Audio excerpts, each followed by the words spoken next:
ਸਾਡੀ ਇਨਕੁਆਇਰੀ 100% ਸੱਚ ਹੈ। 999 ਨਾ 101 99 101 ਦਾ ਮਤਲਬ ਹੈ ਨਾ ਵੱਧ ਨਾ ਘੱਟ। ਇਹਦੀ ਸਟੀਕਤਾ ਤੇ ਤੁਸੀਂ ਸ਼ੱਕ ਨਹੀਂ ਕਰ ਸਕਦੇ ਜੀ। ਰਹੀ ਗੱਲ ਜਿਹੜੇ ਉਹਨਾਂ ਦੇ ਦਾਅਵੇ ਆ, ਉਹ ਹੈਗੇ ਪੋਲੀਟੀਕਲ ਬੰਦੇ, ਉਹ 100 ਦਾਅਵੇ ਕਰਦੇ ਆ। ਇਸ ਪੋਲੀਟੀਕਲ ਸਿਸਟਮ ਦੇ ਕਰਕੇ ਹੀ ਸਾਡੇ ਦੇਸ਼ ਦਾ, ਪੰਜਾਬ ਦਾ ਬੇੜਾ ਗਰਕ ਹੋਇਆ। ਜਿਹੜਾ ਉਹ ਕਹਿੰਦੇ ਵਿਜੀਲੈਂਸ ਕੋਲੇ ਕੋਈ ਸਬੂਤ ਨਹੀਂ, ਮੈਂ ਪਹਿਲਾਂ ਇੱਕ ਸਿੰਪਲ ਜੀ ਗੱਲ ਦਾ ਜਵਾਬ ਵੀ ਦੇਣਾ ਚਾਹੁੰਦਾ ਤੇ ਉਹਨਾਂ ਤੋਂ ਸਵਾਲ ਵੀ ਕਰਨਾ ਚਾਹੁੰਦਾ ਵੀ 3 ਵਾਰ ਉਹਨਾਂ ਨੂੰ ਰਿਮਾਂਡ ਮਿਲੀ ਹੈ। 4-2-2 8 ਦਿਨ ਦੀ ਰਿਮਾਂਡ ਕੋਰਟ ਬਿਨਾਂ ਕਿਸੇ ਸਬੂਤ ਤੋਂ ਦੇ ਦਿੰਦੀ ਹੈ। ਜੇ ਉਹ ਇੰਨੇ ਸੱਚੇ ਹੁੰਦੇ ਤਾਂ ਪਹਿਲੇ ਦਿਨ ਉਹਨਾਂ ਨੂੰ ਜ਼ਮਾਨਤ ਮਿਲ ਜਾਂਦੀ। ਸਰ ਤੇਲੂ ਰਾਮ ਜੀ ਨੇ ਬਿਲਕੁਲ ਝੂਠ ਬੋਲਿਆ ਕਲੀਅਰ ਸ਼ਬਦਾਂ ਦੇ ਵਿੱਚ। ਤੇਲੂ ਰਾਮ ਜੀ ਇਹਨਾਂ ਨੂੰ ਸਨ 2018 ਤੋਂ ਮਿਲ ਰਹੇ ਆ। ਦੂਸਰੇ ਨੰਬਰ ਤੇ ਮੰਤਰੀ ਸਾਹਿਬ ਨੂੰ ਦੀਵਾਲੀ ਤੇ ਸੋਨੇ ਦਾ ਸਿੱਕਾ ਦੇਣ ਜਾਂਦੇ ਆ। ਮੈਂ ਬੋਲ ਰਿਹਾ ਸੱਚ ਜੀ, ਮੰਤਰੀ ਸਾਹਿਬ ਸਿੱਕਾ ਨਹੀਂ ਲੈਂਦੇ। ਇਹਨਾਂ ਦਾ ਕੰਮ ਹੈ ਝੂਠ ਬੋਲ ਕੇ ਪੰਜਾਬ ਨੂੰ ਲੁੱਟਣਾ। ਅਸੀਂ ਲੁੱਟਣ ਨਹੀਂ ਦੇਵਾਂਗੇ। ਅਸੀਂ ਸੱਚ ਬੋਲਾਂਗੇ, ਝੂਠ ਬੋਲਣ ਜਿੰਨਾ ਬੋਲਣਾ ਅਸੀਂ ਵਾਰੀ ਸਮੇਂ ਸਿਰ ਸੱਚ ਪੇਸ਼ ਕਰਾਂਗੇ। 19 ਵਾਲੇ ਟੈਂਡਰ ਆਸ਼ੂ ਜੀ ਕਰਾਉਂਦੇ ਨੇ ਜੀ, 19 ਵਾਲੇ ਟੈਂਡਰ ਕਰਾਉਂਦੇ ਨੇ, ਬਿਲਕੁਲ ਸਹੀ ਕਰਾਉਂਦੇ। ਅਸੀਂ ਕੋਈ, ਸਾਨੂੰ ਆਦਤ ਹੈ ਸੱਚ ਬੋਲਣ ਦੀ, ਉਹਨਾਂ ਨੂੰ ਆਦਤ ਹੈ ਝੂਠ ਬੋਲਣ ਦੀ। ਸਿੰਗਲਾ ਜੀ ਨੂੰ ਜਿਹੜੇ ਇੰਨੇ ਚਾਰਜ ਸ਼ੀਟਡ ਨੇ, ਇੰਨੇ ਕਰਪਟ ਪਰਸਨ ਨੇ, ਹਾਈ ਕੋਰਟ ਦੇ ਆਰਡਰਾਂ ਤੇ ਸੀਵੀਸੀ ਬਣੀ ਸੀ। ਇਹਦੇ ਤੇ ਇੱਕ ਸਾਫ਼ ਸੁਥਰੀ ਛਵੀ ਵਾਲਾ ਜੋ ਡਿਪਾਰਟਮੈਂਟ ਨੂੰ ਅੰਦਰ ਦੀਆਂ ਗਲਤ ਹਰਕਤਾਂ ਬਾਰੇ ਦੱਸੇ ਤੇ ਡਿਪਾਰਟਮੈਂਟ ਨੂੰ ਸੇਵ ਕਰੇ। ਇਹਨਾਂ ਨੇ ਇੱਕ ਕਰਪਟ ਬੰਦੇ ਨੂੰ ਸੀਵੀਸੀ ਦਾ ਚੇਅਰਮੈਨ ਲਗਾ ਦਿੱਤਾ। ਮੰਤਰੀ ਜੀ ਨੇ ਕੀ ਕਰਵਾਇਆ? ਆਪਣੇ ਆਫੀਸ਼ੀਅਲ ਤੇ ਦਬਾਅ ਬਣਾ ਕੇ ਜਿਨ੍ਹਾਂ ਦੀ ਗਲਤ ਸੀਗੀਆਂ ਉਹ ਤਾਂ ਫੇਲ ਹੋਏ ਇਹਨਾਂ ਦੇ ਗਲਤ ਟੈਂਡਰ ਵੀ ਪਾਸ ਕੀਤੇ। ਦੂਸਰੇ ਨੰਬਰ ਤੇ ਸਾਹਮਣੇ ਆ ਰਿਹਾ ਵੀ ਸਟਾਕ ਪੂਰਾ ਹੋਇਆ ਜਾਂ ਨਹੀਂ ਹੋਇਆ ਜੀ। ਜਿਹਦਾ ਸਟਾਕ ਪੂਰਾ ਕਲੀਅਰ ਹੋ ਜਾਏਗਾ, ਜਿਹਦਾ ਨਹੀਂ ਉਹ ਜਵਾਬ ਦੇਗਾ। ਉੱਥੇ ਵਿਜੀਲੈਂਸ ਦੀ ਗੱਲ ਸਾਬਿਤ ਹੋ ਜਾਏਗੀ। ਇਹ ਤਾਂ ਕਾਂਗਰਸੀ ਦੀ ਆਦਤ ਹੈ ਝੂਠੇ ਰੌਲੇ ਪਾਉਣ ਦੀ। ਇਹ 100 ਵਾਰ ਪਾਉਣ, ਇਹ ਝੂਠੇ ਦੇ ਝੂਠੇ ਹੀ ਰਹਿਣਗੇ। ਜਦੋਂ ਉਹਨਾਂ ਤੇ ਐਲੀਗੇਸ਼ਨ ਲੱਗ ਰਹੇ ਸੀ, ਉਹਨਾਂ ਦਾ ਰਾਈਟ ਨਹੀਂ ਸੀ ਬਣਦਾ ਵੀ ਇਹ ਪ੍ਰੋਬਲਮ ਕੀ ਹੈ, ਮੈਂ ਠੇਕੇਦਾਰਾਂ ਨੂੰ ਬੁਲਾਵਾਂ ਤੇ ਪੁੱਛਾਂ ਰੌਲਾ ਕੀ ਹੈ, ਕਿਹੜਾ ਆਫੀਸ਼ੀਅਲ ਇਹਦੇ ਵਿੱਚ ਜ਼ਿੰਮੇਦਾਰ ਹੈ। ਪਰ ਉਹ ਕਰਨਾ ਨਹੀਂ ਚਾਹੁੰਦੇ ਸੀ ਕਿਉਂਕਿ ਉਹਨਾਂ ਦੀ ਸਾਫ਼ ਇੰਟਰਸਟ ਆਪਣੇ ਗਰੁੱਪ ਨਾਲ ਸੀ। ਗਰੁੱਪਿਜ਼ਮ ਕਰਨਾ ਸੀ ਉਹਨਾਂ ਨੇ। ਸੈਂਟਰ ਤੇ ਇਹਨਾਂ ਨੇ 4-4 ਕਰੋੜ ਦੀ ਪੇਮੈਂਟ ਮੰਗੀ ਸੀ ਕਿ 4 ਕਰੋੜ ਦੀ ਪੇਮੈਂਟ ਅੱਜ ਵੀ ਹੁੰਦੀ ਹੈ। ਸਿਰਫ ਉਹ ਤਾਂ ਇੱਕ ਬਹਾਨਾ ਸੀ, ਉਹ ਤਾਂ ਇੱਕ ਤਰੀਕਾ ਸੀ ਲੁੱਟਣ ਦਾ। ਇਹਨੂੰ ਕਹਾ ਗਿਆ ਸੀ ਪਬਲਿਕ ਮਨੀ ਡਰੇਨੇਜ, ਸਰਕਾਰੀ ਪੈਸੇ ਦੀ ਨਿਕਾਸੀ ਤੇ ਉਹਦੀ ਲੁੱਟ ਦੀ ਯੋਜਨਾ ਬਣਾਈ ਗਈ। ਇਹ ਪ੍ਰੀ ਪਲਾਨ ਤਰੀਕਾ ਸੀ। ਆਰ.ਕੇ. ਸਿੰਗਲਾ ਨੇ ਡਿਸਟ੍ਰਿਕਟ ਟੈਂਡਰ ਕਮੇਟੀਆਂ ਤੇ ਦਬਾਅ ਬਣਾਇਆ ਵੀ ਤੁਸੀਂ ਡਿਪਾਰਟਮੈਂਟ 'ਚ ਨੌਕਰੀ ਕਰਨੀ ਹੈ ਜਾਂ ਨਹੀਂ। ਜਿੱਥੇ ਸਕੈਮ ਹੋਇਆ 2 ਰੁਪਏ ਦਾ ਕੰਮ 4 ਰੁਪਏ 'ਚ ਦਿੱਤਾ ਗਿਆ, 2 ਕਰੋੜ ਵਾਲਾ ਕੰਮ 4 ਕਰੋੜ 'ਚ ਦਿੱਤਾ ਗਿਆ, ਜੋ ਕਿ ਉਹਨਾਂ ਦੀ ਰਿਪੋਰਟ ਵਿੱਚ ਸਾਹਮਣੇ ਵੀ ਆ ਗਿਆ। ਪੀਏ ਜੋ ਆਪਣੇ ਆਪ ਨੂੰ ਪੀਏ ਕਹਿੰਦੇ ਸੀ, ਪੀਏ ਸੀਗੇ ਨਹੀਂ ਸੀਗੇ ਉਹ ਮੰਤਰੀ ਸਾਹਿਬ ਨੂੰ ਪਤਾ ਹੋਣਾ। ਉਹ ਸਾਰੇ ਸਮਾਜ ਦੇ ਵਿੱਚ ਆਪਣੇ ਆਪ ਨੂੰ ਪੀਏ ਪ੍ਰੈਜ਼ੈਂਟ ਕਰਦੇ ਸੀਗੇ। ਮੀਨੂ ਮਲਹੋਤਰਾ ਜੀ, ਇੰਦੀ ਜੀ, ਸ਼ੇਰੂ ਜੀ, ਤਿੰਨੇ ਭੱਜੇ ਹੋਏ ਆ। ਚੌਥੇ ਰਾਈਟ ਹੈਂਡ ਰਮਨ ਬਾਲਾ ਸੁਬਰਮਣੀਅਮ ਜੀ, ਉਹ ਵੀ ਭੱਜੇ ਹੋਏ ਨੇ। ਕਿ ਇਹਨਾਂ ਨੂੰ ਇੱਕ ਨਾਲ ਤਾਂ ਤਿੰਨੇ ਪੀਏ ਭੱਜ ਗਏ। ਜੇ ਮੰਤਰੀ ਸਾਹਿਬ ਸੱਚੇ ਸੀ, ਕੋਰਟ ਦੇ ਵਿੱਚ, ਹਾਈ ਕੋਰਟ ਦੇ ਵਿੱਚ 2 ਮਹੀਨੇ ਤੋਂ ਜ਼ਿਆਦਾ ਇਹਨਾਂ ਦੀ ਰਿਟ ਚੱਲੀ ਹੈ। ਲਾਸਟ ਇਹਨਾਂ ਨੇ ਵਿਡਰਾਅ ਕੀਤੀ ਜਿੱਦਣ ਇਹ ਗ੍ਰਿਫਤਾਰ ਹੋਏ ਆ। ਸ਼ਾਇਦ ਮੇਰੇ ਤੇ ਕੋਈ ਪਰਚਾ ਕਰਾ ਦੇਣ, ਸ਼ਾਇਦ ਮੇਰੇ ਤੇ ਕੋਈ ਹਮਲਾ ਕਰਾ ਦੇਣ, ਜਾਂ ਕੁਝ ਹੋਰ ਕਰ ਦੇਣ, ਜਾਂ ਸਾਡੀ ਟੀਮ ਤੇ ਕਰ ਦੇਣ, ਜਾਂ ਕਿਸੇ ਨੂੰ ਖਰੀਦਣ। ਉਹ ਸਾਰੀਆਂ ਚੀਜ਼ਾਂ ਹਲੇ ਹੋਣੀਆਂ ਨੇ, ਉਹ ਹੋਣ ਦੋ। ਪਰ ਅਸੀਂ ਨਾ ਵਿਕਾਂਗੇ, ਨਾ ਡਰਾਂਗੇ, ਨਾ ਦਬਾਂਗੇ, ਅਸੀਂ ਲੜਾਂਗੇ ਬਸ। ਵੈਲਕਮ ਕਰਨਾ ਚਾਹੁੰਦਾ ਹਾਂ ਈਡੀ ਦਾ, ਜਿਨ੍ਹਾਂ ਨੇ ਐਸੇ ਕਰਪਟ ਸਿਸਟਮ ਦੇ ਉੱਪਰ ਆਪਣੇ ਆਪ ਵਾਰ ਕੀਤਾ। ਅਸੀਂ ਇਹਦੇ ਤੇ ਕੋਈ ਸ਼ਿਕਾਇਤ ਨਹੀਂ ਦਿੱਤੀ, ਨਾ ਅਸੀਂ ਕੋਈ ਪਹੁੰਚ ਕੀਤੀ। ਸਤਿ ਸ਼੍ਰੀ ਅਕਾਲ, ਮੈਂ ਸੰਦੀਪ ਸ਼ਰਮਾ ਇੱਕ ਵਾਰੀ ਫਿਰ ਤੁਹਾਡੇ ਨਾਲ ਰੂਬਰੂ ਹੋ ਰਿਹਾ ਹਾਂ। ਦੋਸਤੋ, ਲਗਾਤਾਰ ਫੂਡ ਐਂਡ ਸਪਲਾਈ ਡਿਪਾਰਟਮੈਂਟ ਦੇ ਜਿਹੜੇ ਟੈਂਡਰ ਘੁਟਾਲਿਆਂ ਨੂੰ ਲੈ ਕੇ ਚਾਹੇ ਭਾਰਤ ਭੂਸ਼ਣ ਆਸ਼ੂ ਅੱਜ ਜੇਲ੍ਹ ਭੇਜ ਦਿੱਤੇ ਗਏ ਨੇ, ਪਰ ਵੱਡੇ ਕਾਂਗਰਸੀ ਨੇਤਾਵਾਂ ਵੱਲੋਂ ਦਾਅਵੇ ਕੀਤੇ ਜਾ ਰਹੇ ਨੇ ਕਿ ਵਿਜੀਲੈਂਸ ਜਿਹੜੀ ਹੈ ਭਾਰਤ ਭੂਸ਼ਣ ਆਸ਼ੂ ਦੇ ਅਗੇਂਸਟ ਇਹਦੇ ਵਿੱਚ ਕੋਈ ਬਹੁਤ ਜ਼ਿਆਦਾ ਪੁਖਤਾ ਜਿਹੜੇ ਸਬੂਤ ਨਹੀਂ ਪੇਸ਼ ਕਰ ਪਈ। ਤੇ ਹੁਣ ਭਾਰਤ ਭੂਸ਼ਣ ਆਸ਼ੂ ਜਿਹੜੇ ਕਿ ਸਾਬਕਾ ਮੰਤਰੀ ਨੇ ਫੂਡ ਐਂਡ ਸਪਲਾਈ ਵਿਭਾਗ ਦੇ, ਉਹ ਇਸ ਪੂਰੇ ਪ੍ਰਕੰਡ ਦੇ ਵਿੱਚੋਂ, ਇਸ ਪੂਰੇ ਆਰੋਪ ਪ੍ਰਤਿਆਰੋਪਾਂ ਵਿੱਚੋਂ ਬੇਦਾਗ ਤੇ ਸਾਫ਼ ਸੁਥਰੀ ਛਵੀ ਦੇ ਨਾਲ ਬਾਹਰ ਆਣਗੇ ਤੇ ਇੱਕ ਹੋਰ ਵੱਡੇ ਜਿਹੜੇ ਲੀਡਰ ਬਣ ਕੇ ਉਭਰਨਗੇ। ਸੋ ਇਹ ਸਾਰੇ ਮਾਮਲੇ ਜਿਹੜੇ ਆਰੋਪ ਲਗਾਏ ਜਾ ਰਹੇ ਨੇ, ਜਿਹੜੇ ਦਾਅਵੇ ਕੀਤੇ ਜਾ ਰਹੇ ਨੇ ਕਾਂਗਰਸੀਆਂ ਵੱਲੋਂ, ਉਹ ਕਾਂਗਰਸੀਆਂ ਦੇ ਜਿਹੜੇ ਦਾਅਵੇ ਹੈ ਉਹਨਾਂ ਨੂੰ ਲੈ ਕੇ ਅੱਜ ਅਸੀਂ ਸੱਚ ਸਾਹਮਣੇ ਲਿਆਉਣ ਲਈ ਇੱਕ ਸਪੈਸ਼ਲ ਰਿਪੋਰਟ ਪੇਸ਼ ਕਰ ਰਹੇ ਹਾਂ ਤੇ ਜਿਹਦੇ ਵਿੱਚ ਅਸੀਂ ਗੱਲਬਾਤ ਕਰਾਂਗੇ ਜਿਹੜੇ ਟੈਂਡਰ ਘੁਟਾਲਿਆਂ ਦੇ ਮੁੱਖ ਸ਼ਿਕਾਇਤਕਰਤਾ ਨੇ। ਟਰਾਂਸਪੋਰਟੇਸ਼ਨ ਨੂੰ ਸਾਰਿਆਂ ਨੂੰ ਜਿਹੜੇ ਜਿੰਨੇ ਵੀ ਇਹ ਟਰਾਂਸਪੋਰਟ ਜਿਹੜੇ ਵਿੰਗ ਸੀਗੇ ਉਹਨਾਂ ਨੂੰ ਲੀਡ ਕਰ ਰਹੇ ਨੇ ਗੁਰਪ੍ਰੀਤ ਸਿੰਘ ਜੀ। ਸੋ ਗੱਲਬਾਤ ਕਰਦੇ ਹਾਂ ਗੁਰਪ੍ਰੀਤ ਜੀ ਨਾਲ। ਗੁਰਪ੍ਰੀਤ ਜੀ, ਜਿਹੜੇ ਬਹੁਤ ਸਾਰੇ ਆਰੋਪ ਲੱਗ ਰਹੇ ਨੇ, ਜਿਹੜੇ ਕਾਂਗਰਸੀ ਹੈਗੇ ਆ, ਕਾਂਗਰਸੀ ਲੀਡਰ ਅੱਜ ਦਾਅਵੇ ਕਰ ਰਹੇ ਨੇ ਕਿ ਵਿਜੀਲੈਂਸ ਵਿਭਾਗ ਕਿਤੇ ਨਾ ਕਿਤੇ ਭਾਰਤ ਭੂਸ਼ਣ ਆਸ਼ੂ ਨੂੰ ਕਿਤੇ ਵੀ ਦੋਸ਼ੀ ਨਹੀਂ ਸਾਬਤ ਕਰ ਪਾਇਆ ਔਰ ਕੋਈ ਬਹੁਤ ਜ਼ਿਆਦਾ ਪ੍ਰੂਫ ਨਹੀਂ, ਪੁਖਤਾ ਪ੍ਰੂਫ ਮਾਨਨੀ ਅਦਾਲਤ ਦੇ ਵਿੱਚ ਨਹੀਂ ਪੇਸ਼ ਕਰ ਪਾਏ। ਸੋ ਹੁਣ ਜੇ ਗੱਲਬਾਤ ਕਰੀਏ ਤਾਂ ਭਾਰਤ ਭੂਸ਼ਣ ਆਸ਼ੂ ਨੇ ਆਪਣੀ ਬੇਲ ਵੀ ਲਗਾ ਦਿੱਤੀ ਹੈ। ਸੋ ਕੀ ਕਹਿਣਾ ਚਾਹੋਗੇ? ਸਾਰਿਆਂ ਪਹਿਲਾਂ ਸਾਰਿਆਂ ਨੂੰ ਮੇਰੇ ਵੱਲੋਂ ਸਤਿ ਸ੍ਰੀ ਅਕਾਲ। ਮੈਂ ਇਹਦੇ ਤੇ ਬਹੁਤ ਕਲੀਅਰ ਸਪਸ਼ਟ ਸ਼ਬਦਾਂ ਦੇ ਵਿੱਚ ਦੱਸਣਾ ਚਾਹੁੰਦਾ ਜਿਹੜੀ ਸਾਡੀ ਇਨਕੁਆਇਰੀ 100% ਸੱਚ ਹੈ। ਨਾ 99 ਨਾ 101। 99 101 ਦਾ ਮਤਲਬ ਹੈ ਨਾ ਵੱਧ ਨਾ ਘੱਟ।